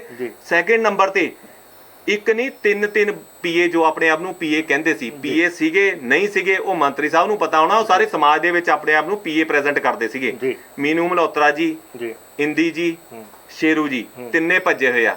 ਚੌਥੇ ਰਾਈਟ ਹੈਂਡ ਰਮਨ ਬਾਲਾ ਸੁਬਰਮਣੀਅਮ ਜੀ, ਉਹ ਵੀ ਭੱਜੇ ਹੋਏ ਨੇ। ਕੀ ਇਹਨਾਂ ਨੂੰ ਇੱਕ ਨਾ ਅੱਧਾ ਤਿੰਨੇ ਪੀਏ ਭੱਜ ਗਏ, ਚੌਥੇ ਰਾਈਟ ਹੈਂਡ ਵੀ ਭੱਜ ਗਏ, ਪੰਜਵੇਂ ਮੰਤਰੀ ਸਾਹਿਬ ਵੀ ਭੱਜ ਗਏ ਕੋਰਟ ਨੂੰ। ਜੇ ਮੰਤਰੀ ਸਾਹਿਬ ਸੱਚੇ ਸੀ, ਕੋਰਟ ਦੇ ਵਿੱਚ, ਹਾਈ ਕੋਰਟ ਦੇ ਵਿੱਚ 2 ਮਹੀਨੇ ਤੋਂ ਜ਼ਿਆਦਾ ਇਹਨਾਂ ਦੀ ਰਿਟ ਚੱਲੀ ਹੈ। ਲਾਸਟ ਇਹਨਾਂ ਨੇ ਵਿਡਰਾਅ ਕੀਤੀ ਜਿੱਦਣ ਇਹ ਗ੍ਰਿਫਤਾਰ ਹੋਏ ਆ। ਕਿਉਂ ਵਿਡਰਾਅ ਕਰਨੀ ਪਈ ਇਹਨਾਂ ਨੂੰ? ਇਹ ਉੱਥੇ ਕੋਈ ਤੱਥ ਕਿਉਂ ਨਹੀਂ ਪੇਸ਼ ਕਰ ਪਾਏ? ਜਦੋਂ ਇਹਨਾਂ ਕੋਲੇ ਦੇਣ ਨੂੰ, ਕਰਨ ਨੂੰ, ਕਹਿਣ ਨੂੰ ਕੁਝ ਨਹੀਂ ਸੀ, ਤਾਂ ਸ਼ਰਮਿੰਦਗੀ ਦੇ ਮਾਰੇ ਇਹਨਾਂ ਨੂੰ ਆਪਣੀ ਰਿਟ ਵਾਪਸ ਲੈਣੀ ਪਈ। ਇਸ ਕਰਕੇ ਇਹਨਾਂ ਦਾ ਜੋ ਵੀ ਇਹ ਗੱਲਾਂ ਨੇ, ਬਾਤਾਂ ਨੇ, ਇਹ ਸਭ ਜਜ਼ਬਾਤੀ ਮਾਹੌਲ ਬਣਾਉਣਾ ਚਾਹੁੰਦੇ ਆ। ਪਰ ਪੰਜਾਬ ਦੀ ਜਨਤਾ ਬਹੁਤ ਸਮਝਦਾਰ ਹੈ। ਮੈਂ ਵੀ ਉਹਨਾਂ ਨੂੰ ਹੱਥ ਜੋੜ ਬੇਨਤੀ ਕਰੂੰਗਾ, ਜੇ ਤੁਹਾਨੂੰ ਅਸੀਂ ਗਲਤ ਲੱਗੇ, ਜੋ ਸਜ਼ਾ ਤੁਹਾਡੀ, ਜੋ ਕਾਨੂੰਨ ਦੀ, ਅਸੀਂ ਭੁਗਤਣ ਨੂੰ ਤਿਆਰ ਹੈ। ਪਰ ਜੇ ਅਸੀਂ ਸੱਚੇ ਹਾਂ ਤਾਂ ਇਹੋ ਜਿਹੇ ਝੂਠਿਆਂ ਨੂੰ ਐਸੀ ਸਜ਼ਾ ਦਿਓ, ਇਹ ਜ਼ਿੰਦਗੀ 'ਚ ਯਾਦ ਰੱਖਣਗੇ ਪੰਜਾਬ ਨਾਲ ਕਰਪਸ਼ਨ ਕਰਨ ਦਾ ਨਤੀਜਾ ਕੀ ਹੁੰਦਾ। ਜਿਹੜੇ ਕਾਂਗਰਸ ਹੈਗੀ ਹੈ, ਕਾਂਗਰਸ ਦੀ ਲੀਡਰਸ਼ਿਪ ਹੈਗੀ ਹੈ, ਆਰੋਪ ਲਗਾ ਰਹੀ ਹੈ ਕਿ ਜੇ ਕਸੂਰ ਹੋਇਆ ਵੀ ਹੈ, ਘੁਟਾਲਾ ਵੀ ਹੋਇਆ, ਤੇ ਇਕੱਲੇ ਮੰਤਰੀ ਦੇ ਕਹੇ ਤੇ ਨਹੀਂ ਹੋ ਸਕਦਾ, ਕਿਉਂਕਿ ਸਾਈਨ ਹੈ। ਜੇ ਮੰਤਰੀ ਸਿਰਫ ਕਹਿ ਹੀ ਸਕਦਾ, ਸਪੋਜ਼ ਕਰੋ, ਤੇ ਉਹਦੇ ਤੇ ਵੀ ਜਿਹੜੇ ਅਫਸਰ ਲੌਬੀ ਹੈਗੀ ਹੈ, ਉਹਨਾਂ ਦੇ ਸਾਈਨ ਹੋਣੇ ਚਾਹੀਦੇ ਆ। ਬਿਨਾਂ ਉਹਨਾਂ ਦੇ ਸਾਈਨ ਨਾ ਤਾਂ ਪੈਸਾ ਇੱਧਰ ਹੋ ਸਕਦਾ, ਨਾ ਕੋਈ ਸਮਾਨ ਢੋਆ-ਢੁਆਈ ਹੋ ਸਕਦਾ, ਕੁੱਲ ਮਿਲਾ ਕੇ। ਪਰ ਤੁਹਾਡੇ ਟਾਰਗੇਟ ਤੇ ਸਿਰਫ ਔਰ ਸਿਰਫ ਤੁਸੀਂ ਜਿਹੜੇ ਹੈ ਸਾਬਕਾ ਮੰਤਰੀ ਨੂੰ ਹੀ ਰੱਖਿਆ ਹੋਇਆ। ਬਿਲਕੁਲ ਗਲਤ ਹੈ ਜੀ। ਸਾਡੇ ਟਾਰਗੇਟ ਤੇ ਅਸੀਂ ਪੂਰੀ ਟੈਂਡਰ ਕਮੇਟੀ ਦੇ ਸਵਾਲ ਖੜਾ ਕੀਤਾ, ਅਸੀਂ ਆਰ.ਕੇ. ਸਿੰਗਲਾ ਤੇ ਆਫੀਸ਼ੀਅਲ ਤੇ ਸਵਾਲ ਕੀਤਾ। ਉਸ ਤੋਂ ਇਲਾਵਾ ਅਸੀਂ ਕਿਹਾ ਜੋ ਡਿਪਾਰਟਮੈਂਟ ਨੂੰ ਦਿਖੇ, ਨਜ਼ਰ ਵਿੱਚ ਆਵੇ, ਸਭ ਦੀ ਜਾਂਚ ਵਿੱਚ ਆਇਆ, ਜਿਹਦੇ ਤੇ ਜੋ ਵੀ ਬਣਦਾ ਹੋਏਗਾ ਉਹ ਕਾਨੂੰਨੀ ਕਾਰਵਾਈ ਹੋਏਗੀ, ਚਾਹੇ ਉਹ ਆਫੀਸ਼ੀਅਲ ਹੈ, ਚਾਹੇ ਉਹ ਠੇਕੇਦਾਰ ਹੈ, ਚਾਹੇ ਮੰਤਰੀ ਹੈ, ਚਾਹੇ ਕੋਈ ਰਾਜਨੀਤਿਕ ਹੈ, ਸਭ ਦੇ ਉੱਪਰ ਕਾਰਵਾਈ ਹੋਈ ਹੈ। ਬਿਲਕੁਲ ਝੂਠੀਆਂ ਗੱਲਾਂ ਨੇ। ਇਹਦਾ ਤਾਂ ਸਿੱਧਾ ਮਕਸਦ ਇਹ ਹੈ ਵੀ ਗੁੰਮਰਾਹ ਕਰੋ ਤੇ ਫਾਇਦਾ ਲਓ। ਅਸੀਂ ਇਸ ਕੰਮ ਨੂੰ ਬਿਲਕੁਲ ਨਹੀਂ ਹੋਣ ਦੇਵਾਂਗੇ। ਹੁਣ ਮੰਤਰੀ ਸਾਹਿਬ ਬੇਲ ਲਗਾ ਚੁੱਕੇ ਨੇ, ਜਿੱਥੇ ਜੇਲ੍ਹ ਭੇਜ ਚੁੱਕੇ ਆ, ਉਹਨਾਂ ਨੇ ਬੇਲ ਐਪਲੀਕੇਸ਼ਨ ਵੀ ਮੂਵ ਕਰ ਦਿੱਤੀ ਹੈ। ਸੋ ਉਮੀਦ ਕਰਦੇ ਹੈਗੇ ਹੋ ਸਕਦਾ ਬੜੀ ਜਲਦੀ ਉਹਨਾਂ ਨੂੰ ਬੇਲ ਵੀ ਮਿਲ ਜਾਵੇ। ਸੋ ਜੇ ਉਹਨਾਂ ਨੂੰ ਬੇਲ ਮਿਲ ਜਾਂਦੀ ਆ ਔਰ ਉਹ ਆਪਣੇ ਵਾਪਸ ਆ ਜਾਂਦੇ ਆ, ਘਰ ਪਹੁੰਚ ਜਾਂਦੇ ਆ, ਤਾਂ ਉਸ ਤੋਂ ਬਾਅਦ ਉਹ ਤਾਂ ਲੋਕਾਂ ਦੇ ਵਿੱਚ ਤਾਂ ਇਹੀ ਹੁਣ ਕਾਂਗਰਸੀਆਂ ਨੇ ਕਹਿਣਾ ਸ਼ੁਰੂ ਕਰਤਾ, ਦੇਖਿਆ ਕੁਝ ਲੱਭਿਆ ਨਹੀਂ, ਇਸ ਲਈ ਹੁਣ ਦੇਖੋ ਪੁਲਿਸ ਰਿਮਾਂਡ ਵੀ ਖਤਮ ਹੋ ਗਿਆ, ਹੁਣ ਜੁਡੀਸ਼ਰੀ ਤੇ ਗਏ ਆ, ਬੇਲ ਲੱਗ ਕੇ ਉਹ ਵੀ ਬਾਹਰ ਆ ਜਾਣਗੇ। ਸੋ ਕੁੱਲ ਮਿਲਾ ਕੇ ਮੰਤਰੀ ਨੂੰ ਉਹ ਪਬਲਿਕਲੀ ਇਹ ਕਹਿ ਰਹੇ ਕਿ ਇਹ ਬੇਦਿਆਗ ਹੈਗਾ। ਤੁਹਾਡੀ ਸਟ੍ਰੈਟਜੀ ਹੁਣ, ਠੇਕੇਦਾਰ ਜਿਹੜੇ ਹੈਗੇ ਆ, ਤੁਸੀਂ ਸਾਰੇ ਭਰਾ, ਤੁਸੀਂ ਕੀ ਕਰੋਗੇ ਅੱਗੇ? ਦੇਖੋ ਜੀ, ਮੇਰੀ ਬੜੀ ਸਿੱਧੀ ਜੀ ਗੱਲ ਹੈ, ਜਿਹੜਾ ਬੇਲ ਲਾਣਾ ਇੱਕ ਇੰਡੀਅਨ ਕਨਸਟੀਟਿਊਸ਼ਨ ਦੇ ਵਿੱਚ ਹਰੇਕ ਨੂੰ ਰਾਈਟ ਮਿਲਿਆ ਹੋਇਆ ਜੀ, ਉਹ ਲੀਗਲ ਰੈਮੇਡੀ ਹੈ ਜੋ ਕਿ ਮੰਤਰੀ ਸਾਹਿਬ ਕਰ ਰਹੇ ਆ, ਉਹਨਾਂ ਦਾ ਹੱਕ ਹੈ। ਅਸੀਂ ਉਹਨਾਂ ਦੇ ਹੱਕ ਤੇ ਕੋਈ ਸਵਾਲ ਨਹੀਂ ਖੜਾ ਕਰਾਂਗੇ, ਉਹਨਾਂ ਦਾ ਹੱਕ ਹੈ, ਲੀਗਲ ਪ੍ਰੋਸੈਸ ਹੈ। ਬੇਲ ਦੇਣੀ ਨਹੀਂ ਦੇਣੀ ਇਹ ਜੱਜ ਸਾਹਿਬ ਦਾ ਕੰਮ ਹੈ, ਉਹ ਜੱਜ ਸਾਹਿਬ ਦੇਖਣਗੇ ਕੀ ਤਰੀਕਾ ਹੈ, ਕੀ ਹੈ, ਕਦੋਂ ਹੋਈ ਕਦੋਂ ਨਹੀਂ। ਦੂਸਰੀ ਗੱਲ, ਬੇਲ ਤੇ ਤਾਂ ਬਹੁਤ ਬੜੇ ਕਤਲ ਕਰਨ ਵਾਲੇ ਵੀ ਵਾਪਸ ਆ ਜਾਂਦੇ ਨੇ ਜੀ, ਬੇਲ ਤੇ ਤਾਂ ਬਲਾਤਕਾਰੀ ਵੀ ਆ ਜਾਂਦੇ ਆ, ਬੇਲ ਤੇ ਫਰਾਡ ਵਾਲੇ ਵੀ ਆ ਜਾਂਦੇ ਆ। ਪਰ ਇਹਦਾ ਮਤਲਬ ਇਹ ਨਹੀਂ ਉਹ ਸੱਚੇ ਆ, ਇਹਦਾ ਮਤਲਬ ਇਹ ਬਿਲਕੁਲ ਨਹੀਂ ਉਹ ਸੱਚੇ। ਮੰਤਰੀ ਸਾਹਿਬ ਨਾ ਸੱਚੇ ਹੈ ਨਾ ਹੋਣਗੇ। ਅਸੀਂ ਇਸ ਲੜਾਈ ਨੂੰ ਪੂਰੇ ਜ਼ੋਰਦਾਰ ਤਰੀਕੇ ਨਾਲ, ਸੱਚਾਈ ਦੇ ਨਾਲ, step by step, sequence by sequence ਅਸੀਂ ਇਹਨੂੰ ਕਾਨੂੰਨ ਦੇ ਸਾਹਮਣੇ ਪੇਸ਼ ਕਰਾਂਗੇ ਤੇ ਅਸੀਂ ਇਹਨੂੰ ਮੁਕਾਮ ਤੇ ਸਜ਼ਾ ਤੱਕ ਲੈ ਕੇ ਜਾਵਾਂਗੇ। ਮੰਤਰੀ ਸਾਹਿਬ ਇਹਨੂੰ ਜੋ ਮਰਜ਼ੀ ਗੁੰਮਰਾਹ ਕਰਨ ਦੀ ਕੋਸ਼ਿਸ਼ ਕਰਨ, ਬਹੁਤ ਤਰੀਕੇ ਲੱਭਣਗੇ। ਹਲੇ ਦੇਖਣਾ ਪਤਾ ਨਹੀਂ ਕੀ ਹੋਏਗਾ। ਸ਼ਾਇਦ ਮੇਰੇ ਤੇ ਕੋਈ ਪਰਚਾ ਕਰਾ ਦੇਣ, ਸ਼ਾਇਦ ਮੇਰੇ ਤੇ ਕੋਈ ਹਮਲਾ ਕਰਾ ਦੇਣ, ਜਾਂ ਕੁਝ ਹੋਰ ਕਰ ਦੇਣ, ਜਾਂ ਕੁਝ ਹੋਰ ਕਰ ਦੇਣ, ਜਾਂ ਸਾਡੀ ਟੀਮ ਤੇ ਕਰ ਦੇਣ, ਜਾਂ ਕਿਸੇ ਨੂੰ ਖਰੀਦਣ। ਉਹ ਸਾਰੀਆਂ ਚੀਜ਼ਾਂ ਹਲੇ ਹੋਣੀਆਂ ਨੇ, ਉਹ ਹੋਣ ਦਿਓ। ਪਰ ਅਸੀਂ ਨਾ ਵਿਕਾਂਗੇ, ਨਾ ਡਰਾਂਗੇ, ਨਾ ਦਬਾਂਗੇ, ਅਸੀਂ ਲੜਾਂਗੇ ਬਸ। ਇੱਕ ਆਖਰੀ ਕੁਐਸਚਨ ਹੈ ਕਿ ਹੁਣੇ ਰੀਸੈਂਟਲੀ ਇਹਦੇ ਵਿੱਚ ਮਨਪ੍ਰੀਤ ਈਸੇਵਾਲ ਦੀ ਇੱਕ ਉਹਨਾਂ ਨੂੰ ਵੀ ਜਾਂਚ 'ਚ ਸ਼ਾਮਲ ਕੀਤਾ ਗਿਆ। ਕਿਹਾ ਜਾ ਰਿਹਾ ਉਹਨਾਂ ਤੋਂ 100 ਤੋਂ ਜ਼ਿਆਦਾ ਰਜਿਸਟਰੀਆਂ ਮਿਲੀਆਂ ਤੇ ਉਹ ਕੈਪਟਨ ਸੰਦੀਪ ਸੰਧੂ ਦੇ OSD ਵੀ ਕਹੇ ਜਾਂਦੇ ਨੇ। ਸੋ ਇਹ ਉਸ ਨੂੰ ਇਸ ਦੇ ਵਿੱਚ ਕਿੱਦਾਂ ਜੋੜਿਆ ਗਿਆ? ਦੇਖੋ ਜੀ, ਬੜੀ ਹੈਰਾਨੀ ਵਾਲੀ ਗੱਲ ਹੈ, ਇੱਕ ਸ਼ਖਸ ਕੋਲੋਂ 100 ਤੋਂ ਜ਼ਿਆਦਾ ਰਜਿਸਟਰੀਆਂ ਮਿਲਦੀਆਂ। ਮੇਰੇ ਖਿਆਲ ਨਾਲ ਮੈਨੂੰ ਕਹਿਣ ਦੀ ਲੋੜ ਵੀ ਨਹੀਂ, ਆਪਣੇ ਆਪ ਹੀ ਹਰ ਪਬਲਿਕ ਨੂੰ ਪਤਾ ਲੱਗ ਗਿਆ ਇਹਦਾ ਕੀ ਮਤਲਬ ਹੈ। ਦੂਜੀ ਗੱਲ, ਉਹ ਕਿਹਦੇ PA ਸੀ, ਕਿਹਦੇ ਨਾਲ ਉਹਨਾਂ ਦੇ ਸੰਬੰਧ ਸੀ, ਉਹ ਇਨਵੈਸਟੀਗੇਸ਼ਨ ਦਾ ਪਾਰਟ ਹੈ। ਇਹ ਕੱਢਿਆ ਹੈ ਵਿਜੀਲੈਂਸ ਬਿਊਰੋ ਨੇ। ਇਹ ਵਿਜੀਲੈਂਸ ਬਿਊਰੋ ਆਪਣੇ ਤੱਥ ਪੇਸ਼ ਕਰੇਗੀ ਇਹਨਾਂ ਦੇ ਕੀ ਹੈ, ਔਰ ਮੈਨੂੰ ਪੂਰੀ ਉਮੀਦ ਹੈ ਵਿਜੀਲੈਂਸ ਬਿਊਰੋ ਆਪਣੀ ਪੂਰੀ ਇਮਾਨਦਾਰੀ ਨਾਲ, ਪੂਰੀ ਤਹਿ ਦਿਲੀ ਨਾਲ, ਪੂਰੇ ਜ਼ੋਰਦਾਰ ਤਰੀਕੇ ਨਾਲ ਇਨਵੈਸਟੀਗੇਸ਼ਨ ਕਰ ਰਹੀ ਹੈ, ਸਮੇਂ ਸਿਰ ਕਰੂਗੀ ਜੀ। ਔਰ ਇਹਨੂੰ ਕਿਸੇ ਮੁਕਾਮ ਤੇ ਪਹੁੰਚਾਊਗੀ। ਕੀ ਤੁਸੀਂ ਬਾਰ-ਬਾਰ ਲਗਾਤਾਰ ਪਿਛਲੇ ਕੁਝ ਦਿਨਾਂ ਤੋਂ ਈਡੀ ਦਾ ਨਾਮ ਆਉਣਾ ਸ਼ੁਰੂ ਹੋ ਗਿਆ, ਕੀ ਈਡੀ ਨੇ ਤੁਹਾਨੂੰ ਸੰਪਰਕ ਸਾਧਿਆ ਜਾਂ ਤੁਸੀਂ ਈਡੀ ਦੇ ਕੋਲ ਜਾ ਕੇ ਜਿਹੜੇ ਹੈਗੇ ਆ ਕੁਝ ਦਸਤਾਵੇਜ਼ ਦਿੱਤੇ ਹੈਗੇ ਇਸ ਸਾਰੇ ਘੁਟਾਲੇ ਦੇ ਨੂੰ ਲੈ ਕੇ? ਪਹਿਲਾਂ ਤਾਂ ਮੈਂ ਵੈਲਕਮ ਕਰਨਾ ਚਾਹੁੰਦਾ ਹਾਂ ਈਡੀ ਦਾ, ਜਿਨ੍ਹਾਂ ਨੇ ਐਸੇ ਕਰਪਟ ਸਿਸਟਮ ਦੇ ਉੱਪਰ ਆਪਣੇ ਆਪ ਵਾਰ ਕੀਤਾ। ਅਸੀਂ ਇਹਦੇ ਤੇ ਕੋਈ ਸ਼ਿਕਾਇਤ ਨਹੀਂ ਦਿੱਤੀ, ਨਾ ਅਸੀਂ ਕੋਈ ਪਹੁੰਚ ਕੀਤੀ। ਇਹ ਈਡੀ ਨੇ ਆਪਣੇ ਆਪ ਹੀ ਇੱਕ ਸਾਇਲੈਂਟ ਅਟੈਕ ਕੀਤਾ ਇਹਨਾਂ ਤੇ। ਉਹ ਬਣਦਾ ਵੀ ਹੈ, ਜਦੋਂ ਐਡੇ ਬੜੇ ਆਰੋਪ ਹੈ ਤਾਂ ਜਾਂਚ ਕਰਨਾ ਉਹਨਾਂ ਦਾ ਫਰਜ਼ ਬਣਦਾ। ਉਹ ਤਨਖਾਹ ਇਸੇ ਚੀਜ਼ ਦੀਆਂ ਲੈਂਦੇ ਨੇ। ਇੱਕ ਇੰਡੀਪੈਂਡੈਂਟ ਸੰਸਥਾ ਹੈ ਦੇਸ਼ ਦੀ, ਉਹਦਾ ਕੰਮ ਹੀ ਇਹ ਹੈ ਜਿਹੜੀ ਬਲੈਕ ਮਨੀ ਹੈ ਉਹਨੂੰ ਕਿੱਦਾਂ ਰੋਕਣਾ ਹੈ ਤੇ ਪ੍ਰੀਵੈਂਸ਼ਨ ਕਰਨਾ, ਜਿਹੜਾ ਵਾਈਟ ਮਨੀ ਨੂੰ ਬਚਾਉਣਾ ਅਸੀਂ ਕਿੱਦਾਂ ਕਰਨਾ, ਉਹਦੇ ਤੇ ਸਾਰਾ ਕੰਮ ਹੈ ਉਹਨਾਂ ਦਾ। ਇਸ ਲਈ ਈਡੀ ਨੇ ਜੋ ਕੀਤਾ ਉਹ ਸਰਾਹਣਯੋਗ ਹੈ। ਸਾਡਾ ਉਹਦੇ 'ਚ ਕੋਈ ਕੰਪਲੇਂਟ ਦਾ ਵਾਸਤਾ ਨਹੀਂ ਹੈ ਤੇ ਮੈਨੂੰ ਪੂਰੀ ਉਮੀਦ ਹੈ ਈਡੀ ਇਹਦੀ ਬਿਲਕੁਲ ਗਹਿਰਾਈ ਤੱਕ ਜਾਂਚ ਕਰਕੇ ਬਿਲਕੁਲ ਇੱਕ ਪੁਆਇੰਟ ਸਾਰਿਆਂ ਦੇ ਸਾਹਮਣੇ ਪੇਸ਼ ਕਰ ਦੇਗੀ ਵੀ ਕੀ ਸੱਚ ਸੀ ਕੀ ਝੂਠ ਸੀਗਾ, ਤੇ ਜਿਹਦੀਆਂ ਜੋ ਰਜਿਸਟਰੀਆਂ ਨੇ, ਜਿਹਦੇ ਹੋਰ ਕੋਈ ਸੰਬੰਧ ਹੈ, ਕੋਈ ਪੀਏ ਹੈ, ਕੋਈ ਹੋਰ ਹੈ, ਕੋਈ ਰਿਸ਼ਤੇਦਾਰ ਹੈ, ਉਹ ਸਭ ਦੇ ਸਾਹਮਣੇ ਆ ਜਾਣਗੇ। ਠੀਕ ਹੈ, ਧੰਨਵਾਦ ਸਰ। ਸੋ ਦੋਸਤੋ, ਇਹ ਸੀਗੇ ਸਾਡੇ ਨਾਲ ਠੇਕੇਦਾਰ ਗੁਰਪ੍ਰੀਤ ਸਿੰਘ ਜੀ, ਜਿਨ੍ਹਾਂ ਤੋਂ ਅਸੀਂ ਸਿੱਧੇ ਸਵਾਲ ਕੀਤੇ ਹੈ, ਸਟੀਕ ਸਵਾਲ ਕੀਤੇ ਹੈ, ਜਿਹੜੇ ਦਾਅਵੇ ਜਿਹੜੇ ਹੈਗੇ ਆ ਕਾਂਗਰਸ ਹਾਈ ਕਮਾਨ ਵੱਲੋਂ ਕੀਤੇ ਜਾ ਰਹੇ, ਕਾਂਗਰਸ ਦੀ ਲੀਡਰਸ਼ਿਪ ਵੱਲੋਂ ਕੀਤੇ ਜਾ ਰਹੇ ਹੈ, ਜਿਹੜਾ ਅਨਾਜ ਦਾ ਟੈਂਡਰਿੰਗ ਘੁਟਾਲੇ ਨੂੰ ਲੈ ਕੇ। ਸੋ ਇਹਨਾਂ ਨੇ ਬਹੁਤ ਚੰਗੇ ਤਰੀਕੇ ਨਾਲ ਕਿਹਾ ਕਿ ਸਾਨੂੰ ਨਿਆਂ ਪ੍ਰਣਾਲੀ ਤੇ ਭਰੋਸਾ ਹੈ, ਸਾਨੂੰ ਵਿਜੀਲੈਂਸ ਵਿਭਾਗ ਤੇ ਭਰੋਸਾ ਹੈ ਤੇ ਸਾਨੂੰ ਈਡੀ ਵਿਭਾਗ ਤੇ ਵੀ ਭਰੋਸਾ, ਔਰ ਸਾਨੂੰ ਪਤਾ ਹੈ ਕਿ ਅਸੀਂ ਜਿਹੜਾ ਹੈ 100% ਸੱਚ ਬੋਲ ਰਹੇ ਹਾਂ। ਜੋ ਇਹਨਾਂ ਨੇ ਜੋ ਕਾਂਗਰਸੀਆਂ ਨੇ ਦਾਅਵੇ ਕੀਤੇ ਸੀ, ਅਸੀਂ ਉਹਨਾਂ ਦੇ ਸਿੱਧੇ ਇਹਨਾਂ ਨਾਲ ਸਵਾਲ ਪੁੱਛੇ ਤੇ ਜਿਨ੍ਹਾਂ ਦੇ ਇਹਨਾਂ ਨੇ ਸਿੱਧੇ ਜਵਾਬ ਤਾਂ ਦਿੱਤੇ ਨਾਲ ਉਹਦੇ ਕੁਝ ਜਿਹੜੇ ਹੈਗੇ ਦਸਤਾਵੇਜ਼ ਵੀ ਪੇਸ਼ ਕੀਤੇ। ਇੱਕ ਗੱਲ ਲਾਸਟ ਆਖਰੀ ਕਹਿਣਾ ਚਾਹੁੰਦਾ, ਰਵਨੀਤ ਬਿੱਟੂ ਜੀ ਨੇ ਜਿਸ ਦਿਨ 22 ਨੂੰ ਗ੍ਰਿਫਤਾਰੀ ਹੋਈ ਹੈ, ਵਿਜੀਲੈਂਸ ਭਵਨ ਉੱਥੇ ਚੰਡੀਗੜ੍ਹ ਮੋਹਾਲੀ ਵਿੱਚ ਧਰਨਾ ਦਿੱਤਾ ਸੀ। ਉੱਥੇ ਬੋਲਿਆ ਸੀ ਕਿ ਇਹੀ ਠੇਕੇਦਾਰ ਮੰਤਰੀ ਸਾਹਿਬ ਦੇ ਘਰੇ ਫਿਰਦੇ ਸੀ। ਜੋ ਅਸੀਂ ਗੱਲ ਕਹਿ ਰਹੇ ਹਾਂ, ਰਵਨੀਤ ਬਿੱਟੂ ਜੀ ਨੇ ਆਪਣੇ ਸ਼ਬਦਾਂ ਦੇ ਵਿੱਚ ਸਾਬਿਤ ਕਰ ਦਿੱਤੀ। ਹੁਣ ਰਵਨੀਤ ਬਿੱਟੂ ਜੀ ਦੱਸਣਗੇ ਉਹ ਕਿਹੜੇ ਠੇਕੇਦਾਰ ਸੀ, ਉਹ ਵਿਜੀਲੈਂਸ ਨੂੰ ਪੇਸ਼ ਕਰਨ ਕਿਹੜੇ ਠੇਕੇਦਾਰ ਮੰਤਰੀ ਸਾਹਿਬ ਕੋਲੇ ਠੇਕਾ ਲੈਣ ਲਈ ਆਉਂਦੇ ਸੀ ਤੇ ਕਿੰਨੇ 'ਚ ਡੀਲ ਹੁੰਦੀ ਸੀ ਤੇ ਉਹਨਾਂ ਦਾ ਕੀ ਰੋਲ ਸੀ ਤੇ ਹੋਰ ਕਿਸੇ ਦਾ ਕੀ ਰੋਲ ਸੀ। ਠੀਕ ਹੈ ਜੀ, ਸੋ ਧੰਨਵਾਦ ਸਰ। ਸੋ ਲਗਾਤਾਰ ਇੱਦਾਂ ਹੀ ਤੁਹਾਡੇ ਨਾਲ ਇਸ ਮੁੱਦੇ ਤੇ ਜੁੜੇ ਰਵਾਂਗੇ ਤੇ ਹੋਰ ਵੀ ਜਿਹੜੇ ਠੇਕੇਦਾਰ ਭਰਾ ਹੈਗੇ ਜਾਂ ਹੋਰ ਵੀ ਇਸ ਮੁੱਦੇ ਨਾਲ ਜੁੜੇ ਜਿੰਨੇ ਵੀ ਕੋਈ ਪਹਿਲੂ ਹੈਗੇ ਉਹਨਾਂ ਤੇ ਰੂਬਰੂ ਹੋਣ ਦੇ ਜਾਂ ਉਸ ਤੇ ਨਜ਼ਰ ਦੌੜਾਉਣ ਦੀ ਕੋਸ਼ਿਸ਼ ਜ਼ਰੂਰ ਕਰਾਂਗੇ। ਦੇਖਦੇ ਰਹੋ, ਬਨੇ ਰਹੋ ਜਨ ਹਿਤੈਸ਼ੀ। ਧੰਨਵਾਦ।